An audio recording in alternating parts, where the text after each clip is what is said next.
Bonjour à toi, nouvelle série de vlogs ce soir. Avant que le soleil se couche, je l'espère. On va en tourner quand même pas mal ce soir et on va commencer par à changer d'état. Ça, c'est hyper important. Pourquoi tu prends que des décisions de merde dans ta vie? Très important. Pourquoi tu prends des décisions de merde dans ta vie? Et tout le temps en plus, hein. Il y a deux choses. Un, l'itération, donc la répétition de schéma. Et selon moi, le manque d'auto-analyse. Alors cette règle-là, ce que j'énonce ici, c'est valable pour tout et n'importe quoi. C'est valable, si tu as tout le temps des relations qui font que de foirer. C'est valable si tu as, un business qui marche pas et que malgré tes essais, tu vois, il y a rien qui se passe et que tu continues de trimer tout le temps. C'est valable si en santé, tu essayes plein de choses, mais que tu galères toujours autant. C'est valable en fait dès l'instant où tu répètes une série d'actions et que malheureusement le résultat derrière il ne concorde pas en fait. C'est pas à la hauteur de ce que tu as essayé. Si pour 1000 tentatives, tu es que sur des échecs, il y a 2 choses, soit tu as pas essayé assez, dans ce cas, ça demande de croire au processus, soit tu es réellement en train de faire n'importe quoi, mais il faut s'en rendre compte. Donc, pourquoi tu répètes tout le temps des erreurs? Pourquoi il ne t'arrive que des merdes dans ta vie? C'est parce que tu manques d'auto-analyse, et parce que tu répètes des anciens schémas. Tu le sais, pour moi, c'est hyper important d'écrire et de philosopher sur sa propre existence. C'est important de documenter ta propre vie. Alors, tu peux le faire en direct sur Instagram, mais bon, pour des choses plus personnelles et intimes, ça sert à rien de mettre ça publiquement, en public, pardon. Personnellement, je philosophe ma propre vie sur papier. Voilà, j'écris beaucoup de trucs, heu, ou en vocaux ou sur papier.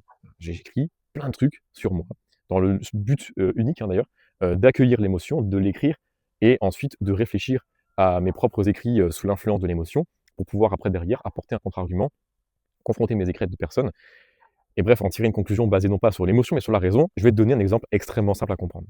Imagine que dans ta vie, d'accord, tout ce qui t'entoure, donc ton entourage, enfin donc tes fréquentations, le style de musique que tu écoutes, les films que tu regardes, l'éducation que tes parents t'ont donnée, tout ça, d'accord, te pousse à croire que l'argent, la recherche de l'argent, c'est mauvais.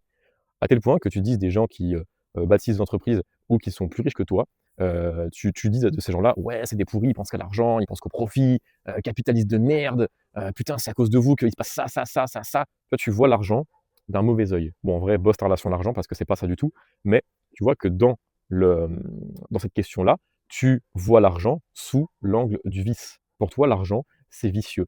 Pourquoi? Interroge-toi. Peut-être que tu vois l'argent sous l'angle du vice parce que secrètement, tu jalouses ces gens parce qu'ils en ont plus que toi. Donc en vérité, l'expression «Putain, les enfoirés, ils ont plein d'argent», vraiment plein de ressentiments. «Putain, les enfoirés, ils ont plein de thunes, ils méritent pas, c'est des pourris, ils ont eu de la chance». Tu vois, des gens qui se trouvent beaucoup d'excuses, tu vois? «C'est des pourris, ils ont eu de la chance, c'est des fils de, machin, fils d'acteur, fils de machin, fils de bidule, ils ont eu du bol, ils méritent pas ce qu'ils ont, de toute façon, ils pensent qu'à l'argent, ils pensent qu'au profit». Tu vois, tout ce discours-là qui est empreint d'émotion et qui est absolument pas raisonné parce que tu cherches des excuses, à ton immobilisme et bah, c'est pareil. Les gens qui tiennent ce discours-là opèrent souvent depuis un état de manque. Un état de manque de quoi? Un état de manque d'argent, bien évidemment.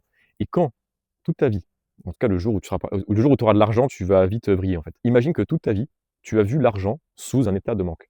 En clair, j'ai pas d'argent et je rage à mort face à ceux qui en ont. Et je vais trouver un tas de prétextes, d'excuses et de motifs possibles pour justifier que moi j'ai pas de thunes, mais c'est légitime. Par contre, ceux qui en ont, c'est pour les mauvaises raisons. Donc en gros, tu protèges ton ego parce que tu as pas envie de t'avouer à toi-même que si là maintenant j'ai pas d'argent, c'est parce que j'ai pas entrepris les bonnes actions. Terrible constat. Le corps n'aime pas se dire ça de lui-même. D'accord? S'avouer à soi-même qu'on a fait une connerie, c'est hautement inconfortable. Et pourtant, c'est ce qui ne t'arrivera jamais. Et donc, opérer depuis un état de manque, c'est opérer depuis un cerveau qui voit le monde avec des lunettes de putain, j'ai pas ça, je suis pas assez, je suis pas assez, je suis pas assez, je suis nul, je suis nul, je suis nul. Il me manque ça, il me manque ça, il me manque ça, il me manque ça.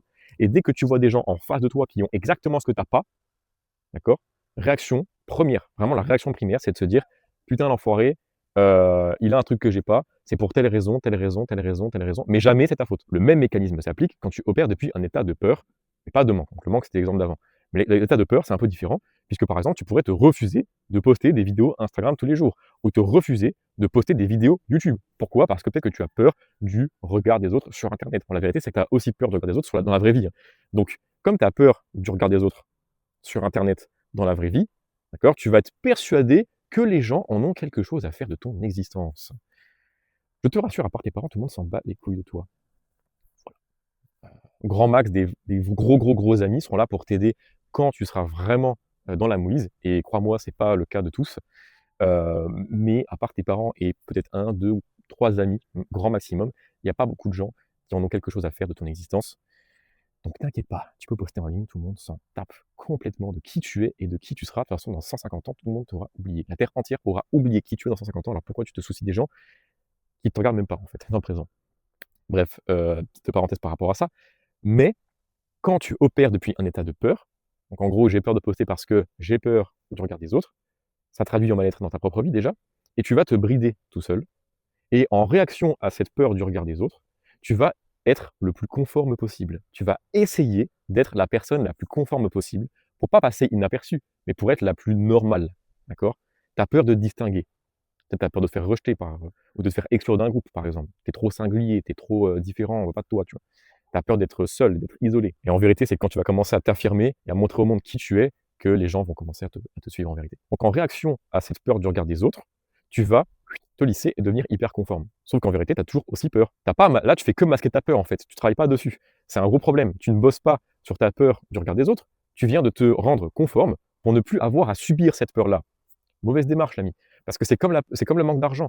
C'est comme opérer depuis un état de manque. Tu n'es pas en train de résoudre le problème. Tu es en train de trouver 1 milliard de conclusions et de solutions possibles pour légitimer le fait que tu n'aies pas d'argent plutôt que de trouver une solution, d'accord, pour en trouver. Tu es en train de trouver des problèmes à tes solutions plutôt que des solutions à tes problèmes. Tu vois, tu penses à l'envers. Et ben c'est pareil pour la peur du regard des autres. Tu es en train de légitimer le fait que tu te chies dessus en postant des vidéos sur Insta, alors que tu pourrais juste comprendre, apprendre et intérioriser ça et te dire qu'est-ce que j'en ai à faire du regard des autres, je poste et je m'en bats les couilles. Sauf que cette étape-là, tu vois, avant d'en arriver à cet état de je poste et je m'en fous, ça prend beaucoup de temps. Ça demande déjà de façon purement objective d'intégrer que tu es en train d'opérer depuis un état de manque ou un état de peur, ce qui n'est pas confortable du tout. Et ensuite, il en convient, selon moi, de disserter, philosopher, en tout cas auto-analyser ce qui est en train de se passer. Et ça, c'est très compliqué pour beaucoup de gens. Voilà, je te le dis, c'est hyper compliqué pour beaucoup de gens. Parce qu'il faut écrire sur un papier, ou en tout cas l'affirmer en vocal, je suis en train d'opérer depuis un état de manque parce que j'ai pris telle décision, telle décision, telle décision, et j'ai peur de ceci, ceci, cela, et c'est infondé parce que. Ça demande de dénoncer à haute voix, ou en tout cas d'écrire de ta propre main, tout, tout ce genre de trucs. Et donc pour arrêter d'opérer depuis un état de manque ou un état de peur, ça demande avant tout, d'accord, de objectivement plancher sur ce qui se passe dans ta tête, puis auto-analyser ce qui se passe et en tirer tes propres conclusions. C'est très compliqué de faire ça tout seul. Donc en général, les gens ils vont aller voir leurs amis. Sauf que leurs amis, en général, bah, ils leur ressemblent. Donc malheureusement, quand ton cercle social, c'est que des gens qui se victimisent, tu vas pas faire grand-chose. Voilà, tu vas pas faire grand-chose. C'est important de comprendre ça. Parce que si aujourd'hui, tu n'as pas ce que tu veux, en tout cas, tu estimes ne pas avoir ce que tu veux de la vie, c'est peut-être parce que dans chacune de tes décisions, que ce soit les relations, l'argent, la santé, ce que tu veux, tu opères tout le temps depuis le mauvais état. Si tu penses la vie comme quelqu'un qui n'a pas, alors je possède pas, je n'ai pas, je manque de quelque chose, je pense qu'il y a un agneau qui est en train de naître. Magnifique, c'est le cycle de la vie, incroyable. Si donc tu penses la vie comme quelqu'un qui n'a pas, tu vas tout le temps prendre des décisions qui viennent combler ce manque. Par exemple, je n'ai pas d'amour dans ma vie, je ne reçois pas d'amour, ouin ouin ouin, je me sens seul.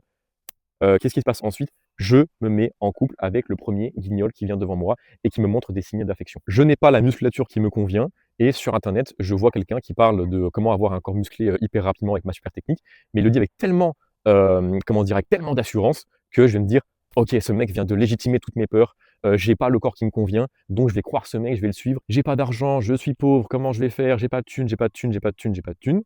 Magnifique. Chacun de tes choix derrière pour créer ta boîte, tu feras tout le temps les choix les plus pourris parce que tu vas toujours penser en termes de: «Il faut que je fasse pas cher parce que, je sais pas, personne ne va acheter, ce que je vends, 10 €, 1 000 €, il faut que je vende du pas cher pour être sûr de vendre». Tu vois? Vraiment des pensées de pauvre, hein, j'ai pas d'autre terme, hein. C'est quand tu penses comme ça, tu penses comme un pauvre. Je n'ai pas d'autre terme. Tu vas tout le temps prendre des choix qui viennent valider cette théorie-là. Effectivement, enfin cette croyance plutôt. Donc ça peut être quoi par exemple? C'est: «Je vais vendre pas cher pour être sûr que ça se vende». Tu as tellement pas de thunes que tu as peur de vendre trop cher parce que tu te dis: «Mais non, les gens, ils vont jamais payer mon produit 15 €, 1 000 € c'est un accompagnement. Personne ne va acheter mon produit 1 000, 2 000, 3 000 balles. Jamais, parce que» mais non, je t'arrête tout de suite, c'est toi qui peux pas payer 3 000 balles pour un accompagnement. Mais quelqu'un qui a besoin de tes services, t'inquiète pas que si ça coûte 3 000 balles et que tu communiques sur le fait que ça coûte cher effectivement, t'inquiète pas que sur cette terre, il y a des gens qui ont 3 000 € à te donner. Mais comme tu penses le monde comme un pauvre, et c'est le cas, désolé, eh bien, tu t'auto-persuades que les gens, ils pensent tous comme toi. Et donc, tu vas vendre pas cher, brader tes prix, pour être sûr de vendre, sûr de faire une petite vente, parce que je pense le monde comme quelqu'un qui n'a pas d'argent. Et donc, tu prends que des décisions de gens qui n'ont pas de thunes. Voilà. Et après, tu iras te plaindre que, mais quand je démarche 100 personnes, je fais que 200 € de vente sur le mois.